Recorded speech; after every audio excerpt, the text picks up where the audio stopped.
joining us now for his reaction to the FBI's new symbol guide and the fact that they've named his wife Ashli as a martyr to extremists. I want to welcome Ashli Babbitt back to the program. And Aaron, thank you so much for coming in studio, brother. I know this can't be easy. Talk about it, relive it, think about that image. That's why I didn't play the video of what happened out of respect since you're in studio today. But when you heard this, because I know when my producer reached out, you immediately said, yes, of course. You knew right away. I'm sure somebody told you. When this leaked, what was your just first gut reaction? I just know it's a further, character assassination against Ashli. They've been doing it from the get-go. The mere fact that they just concluded this investigation so quickly. I mean, they had their mind made up before they had even mopped Ashli's blood up off that ground. But there has been, call it a movement, if you will, just support outside of all the hate that we get, which is abundant. They're just trying to put this stigma on people. Apparently I'm a terrorist because I walk around with my wife's name on my wrist. They just want to squash that. I don't even want to call it a movement. Just the support. They want to squash it as much as they can. So they think we're going to shut up or we're going to go away, and it's not happening. Yeah.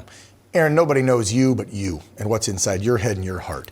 Do you consider yourself a right-wing extremist? No. Even before any of this happened. I'm sure that since this has happened to your wife and now your family and you watched the country explode over the events of January 6th, it may have pushed you a little one way more than the other because you see which side is attacking you for just being a patriot. Yeah. But let's go before January 6th. Where were you and Ashli politically, and what would you have considered yourselves? Ashli was active politically on social media networks. Me, it drove me crazy.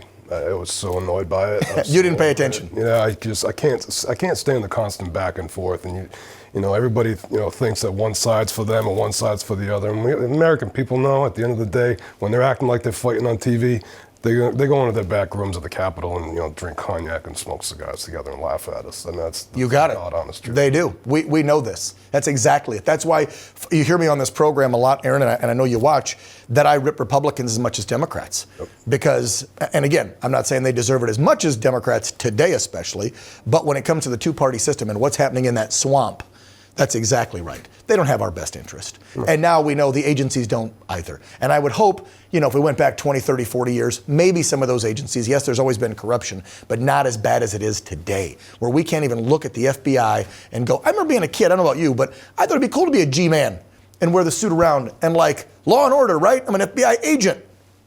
Do kids think that today? Looking at what?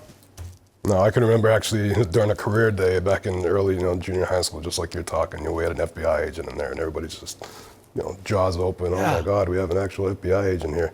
But then you got the head of the FBI, Director Wray's up there today with that in front of him saying, I can't speak on a document I don't have any knowledge of. Who's running your show there? I know. All lies. Wouldn't confirm that the Russia hoax was a hoax against President Trump. Wouldn't confirm they have a laptop from Hunter Biden that proves the big guy daddy is corrupt as hell. Yeah. How can we have any faith in our institutions anymore? Especially for somebody like you to see what happened to Ashli and then how they are trashing her legacy and name. It's so despicable. I don't know how you deal with it, brother. It is. But then when you look at that document, there's clear things missing that, the everyday American looks at this and says, where's Antifa on there? Thank you. Where's Black Lives Matter on there? Right. No, they're left off. And right. They create more hell and havoc in this country than any other deemed domestic terrorism, domestic terrorist group, militia, violent extremists, whatever you want to call them. It's insane. The last time I saw a stat from the FBI, again, it's the FBI, so I don't know if we trust it, right, Aaron?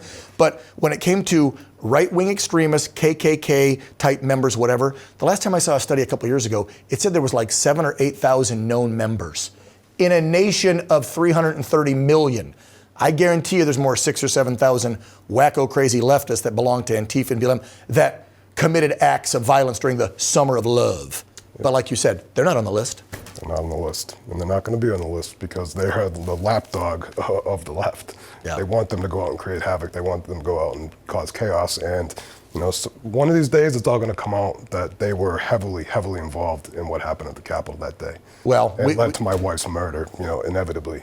Yeah, we know there were instigators. Period. I've said it since day one. I don't care what people call me. I'm not a conspiracy theorist. We've had the video. We've shown people changing clothes under the tree from black stuff to red to look like MAGA folks. Those were Antifa or whatever. We've seen John Sullivan, the black camera guy who said he was a journalist, take his hat off and change out and then brag with his girlfriend. We made it in. We got him inside.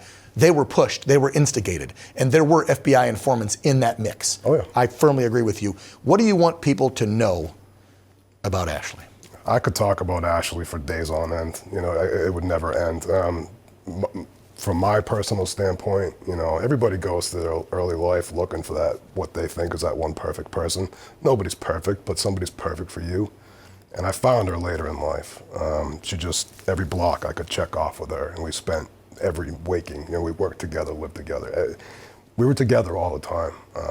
So once January 7th rolled around, I put my feet down on the ground for the first day without her. Like, it's an undescribable feeling, you know. And we fast forward to now. I mean, it was me and Ashli and 3 very large dogs. I'm in that house by myself now. I've lost all my dogs. I lost her, and the silence is deafening. But I have my purpose in life now, and that purpose is to fight for my wife, and I will never, ever, ever stop.